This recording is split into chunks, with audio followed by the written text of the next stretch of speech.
l'intérieur de ta séance en disant je rajoute du fractionné ou je rajoute ceci ou cela, mais c'est plutôt de rajouter, enfin d'avoir des heures en plus et donc du volume en plus. D'accord, ouais. Et alors pour le coup dans cette préparation, alors même l'endurance trail et l'échappée belle, c'est pas des longues montées comme on peut avoir sur l'UTMB, c'est pas de la montagne, mais malgré tout c'est des montées assez courtes, enfin sur l'endurance trail, pas si courtes que ça en fait. Ouais, c'est des grosses montées, parce qu'on est dans les Alpes quand même. Ouais, donc oui, non, mais t'as raison. En plus, on n'avance pas dans l'échappée belle. Enfin, pour le coup, ouais, avec tout ce que j'ai lu, je sais même plus si c'est une course ou si c'est une randonnée qu'on essaye rapide, parce que pour le coup, le terrain est quand même tellement. C'est tellement technique que de toute façon, si tu vas sur le site de l'échappée belle, ils présentent ça comme une aventure et c'est ni il est marqué d'ailleurs, je crois, sur le site, c'est ni un trail, ni un trek, ni un raid, c'est un peu tout à la fois. C'est ça. Et alors, comment toi tu te prépares au dénivelé pour faire tout ça? Alors, ça c'est compliqué. C'est compliqué dans le sens où c'est alors tout autour de chez moi pour faire mes séances. En gros, les séances que j'appelle basket. À la porte, c'est-à-dire que je claque la porte de chez moi, je cours. D'accord. Donc là c'est des séances où j'ai très peu de dénivelé. D'accord. Donc là je vais plus faire des sorties d'une heure et demie où je vais être sur du rythme ou du seuil ou des choses comme ça. D'accord.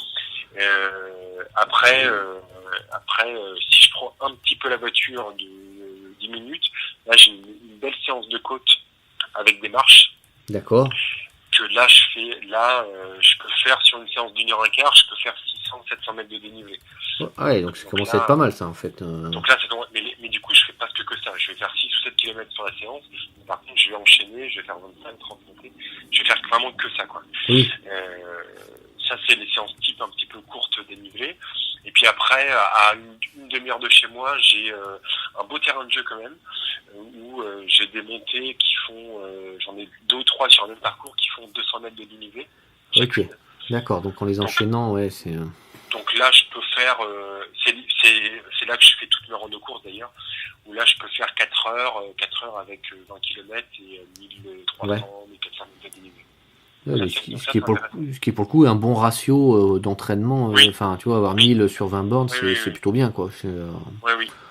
Mais de toute façon sur un ultra de montagne, c'est pas moi qui le dis, mais je crois que j'avais vu un post de Philippe Propage, je sais pas si tu connais. Entraîneur là, entraîneur national, et qui disait qu'il fallait cumuler au moins 2000 mètres de dénivelé par semaine. Ah ouais, quand même. Pour pouvoir être raisonnablement prêt, en tout cas. Et du coup, je me fie à ça et ça me. D'accord. En tout cas, moi, ça me réussit plutôt bien. Donc voilà. Ah mais je trouve que c'est quand même pas mal, ouais. Et en même temps, quand on se fait un ultra où il y a 8, 9, 10 000 mètres de dénivelé, faut en faire. Oui, c'est clair.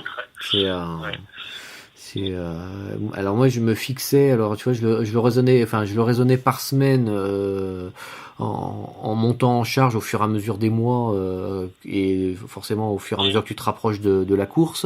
Mais je raisonnais aussi de manière globale sur les 2 ou 3 derniers mois. Je me faisais un ratio du nombre de kilomètres et du nombre de dénivelés que j'avais fait dans l'entraînement par rapport à celui de la course.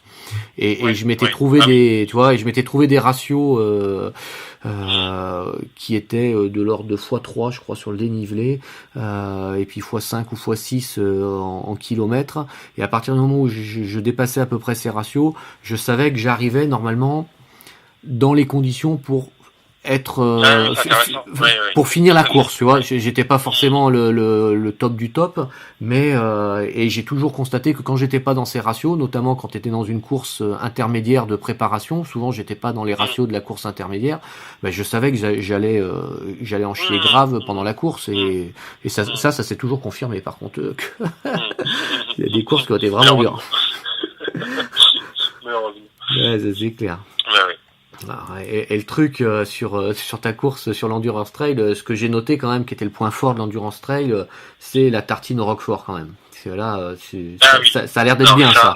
Ça a l'air d'être bien. Alors ça c'est ça te réveille un mort. Je mangeais pas de roquefort avant la course. parfois il y a des choses qui multiplient pas trop. Je teste ça sur un ravito et ça a été une révélation. Ouais. Mais ça m'a bien réveillé en tout cas. Ouais, c'est clair. Par contre, sur la même, tu vois, en enchaînant l'échappée belle et l'endurance trail, t'as en même temps deux courses où les rythmes de course sont complètement différents, parce que sur l'endurance trail, pour le coup, t'es quand même obligé de courir, quoi.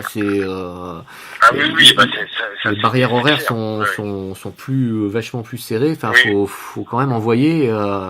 Oui. Et puis de toute façon, le sentier fait que tu cours davantage. Oui. Sur l'échappée belle, même quand tu veux.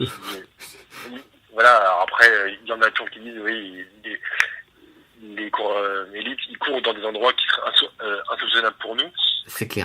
Mais n'empêche que parfois, pour courir, il fallait quand même y aller, quoi. Donc, alors que sur les Templiers, je sais pas si tu as l'occasion de le faire. J'ai fait les Templiers, j'ai pas fait l'endurance trail, mais j'ai fait les Templiers, ouais. Donc, c'est pour ça que je pense que ça se ressemble. Forcément, c'est le même type de parcours. Et à part sur les montées, mais sinon ça se court toujours, quoi. Donc c'est ça qui est aussi sympa sur les Templiers. Oui. Donc, oui, à un moment t'es dans la course à pied là. Tu reviens à ton truc. Ça c'est clair. J'ai vu pareil que pour 2018 tu t'étais prévu pareil un chouette programme alors que tu viens de commencer avec a priori pas mal de brio quand même, parce que samedi dernier ou dimanche plutôt, c'était dimanche, samedi, t'as fait le trail des Corsaires là, et tu fais 17e, c'est ça? Oui, c'est ça. Hein, top, bravo. Merci. Je m'y attendais pas trop d'ailleurs. C'est cool.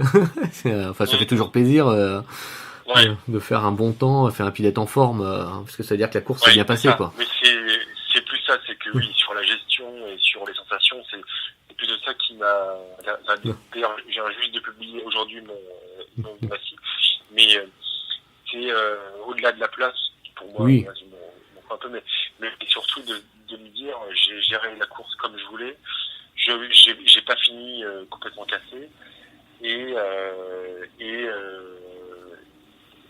puis ça s'est bien passé, quoi. Je sais plus trop ce que je veux dire, mais voilà, ça c'est chouette. Et sur un parcours d'ailleurs qui était fabuleux, que je conseille vraiment à tout le monde. C'était vraiment très très joli, une belle météo en plus. Donc, ça doit être assez sympa, alors que moi je suis sur Lyon, donc pour le coup effectivement oui, c'est un peu plus loin. Ça me fait un peu loin, mais c'est vraiment le type de course que j'aimerais bien découvrir, parce que pour le coup autant je connais très bien toutes les courses autour de Lyon évidemment, autant tu vois, ça c'est des courses je les connais pas, et ça serait sympa parce que justement en plus ça te change de ta routine et de tes terrains classiques, donc c'est d'aller découvrir autre chose. Je trouve ça ça fait partie des plaisirs aussi de la course, quoi. Oui, mais tout à fait, je suis d'accord. C'est de pouvoir découvrir, voyager, et c'est ça. Et alors après tu pars sur un truc là en mars en Belgique qui est c'est le truc, c'est alors pour le coup alors ça peut durer 24 heures, c'est ça, hein? Oui, alors si tout va bien, ça peut durer 24 heures. C'est ça, c'est au maxi, ça peut durer 24 heures, ce qui commence à être un truc assez dantesque. Donc le concept, donc une boucle, j'ai vu de 7 km avec 300 mètres de dénivelé, et tu dois faire la boucle en moins d'une heure pour pouvoir enchaîner la boucle d'après, en fait. Exactement, c'est tout à fait ça. C'est le principe. En fait, ils se sont inspirés d'une des courses de l'organisateur de la Barclay, là, notamment, qui fait ça aux États-Unis, et donc ils font ça là en Belgique, où donc on a une heure pour faire 7 km et 300 et quelques mètres de dénivelé. Et si on valide effectivement la boucle dans l'heure, on a le droit de prendre le départ de la boucle suivante. D'accord, donc ça fait un départ toutes les heures. Le départ étant à midi, il y a un départ à 13h, à 14h, 15h. C'est ça. Ah oui, et donc plus t'arrives tôt, plus t'as le temps de récupérer, enfin, tu vois, ou sinon tu fais le choix de partir tout doux et de pas beaucoup récupérer entre deux. Enfin, après c'est des stratégies. Tu gères ton truc, et donc du coup, donc c'est le principe, et le but c'est effectivement d'en faire le plus possible. Et sachant que le maximum est en 24 heures, donc c'est celui qui arrivera à faire 24, les 24 heures. C'est énorme. Tout le nom, le dernier homme debout. Ouais, c'est... Alors il y a sur Lyon une course qui est pas tout à fait le même concept, mais qui est sur une boucle aussi, qui s'appelle l'Ultra Boucle de la Sarraz. De la Sarraz. Voilà. Et tu vois que t'as déjà fait aussi ou non, mais j'en ai entendu parler, tout à fait. Ouais, voilà. Donc elle est sur, alors je me rappelle plus exactement, mais le tour doit être de 2 km ou 2 km quelque chose. Et il y a 90 mètres de dénivelé sur la boucle, mais qui sont dans des escaliers. Donc tu montes des escaliers, tu descends sur une ancienne piste de ski. Alors c'est sur les hauteurs de Lyon. Alors ça fait toujours bizarre de dire qu'il y avait une piste de ski dans Lyon, mais voilà, c'est de l'herbe, on va dire. Et alors par contre t'as pas de créneau horaire, mais quand tu fais les 6 heures, en fait l'idée c'est de faire le plus de boucles possible. Cumuler, oui. Voilà. Et en fait effectivement c'est la régularité qui paye le plus pour réussir à faire un truc top. Et alors depuis l'année dernière ils ont lancé un 24 heures aussi. Et autant à 24 heures me tente beaucoup pour cette année, mais sur la Sarraz avec le dénivelé, les escaliers et tout, je suis psychologiquement pas prêt pour me lancer là-dedans, donc je pense que je vais me lancer sur un 24 heures, mais plutôt plat pour cette année. C'est tester un 24, mais pas de la même manière, quoi. Et alors après dans ton parcours, alors t'as le trail des deux amants qui est relativement connu lui, enfin pour le coup, tu vois, je l'ai jamais fait mais le nom me parle carrément quoi. C'est un rendez-vous qui fait partie de mes incontournables. C'est près de chez moi et puis c'est un parcours qui est superbe sur les bords de Seine. Ouais, ça doit être beau ça aussi. Il y a 2000 mètres de dénivelé quand même sur 50 km. Oui, donc tu commences à causer quoi. Ouais, exactement. Tu les sens passer normalement. Et donc ça, ce sera sur le mois d'avril. Et c'est après en mai là que tu pars sur un truc qui est énorme parce que ça a l'air magnifique, qui en même temps je trouve très dans la tendance actuelle. Alors la tendance, c'est moi qui dis que c'est une tendance, mais à force de discuter avec plein de coureurs, j'ai l'impression qu'il y a beaucoup de gens de coureurs en tout cas, qui ont aussi cette volonté de développer des off plaisir et qui sont et là c'est tu veux faire 154 km, donc on est en plein là-dedans quoi.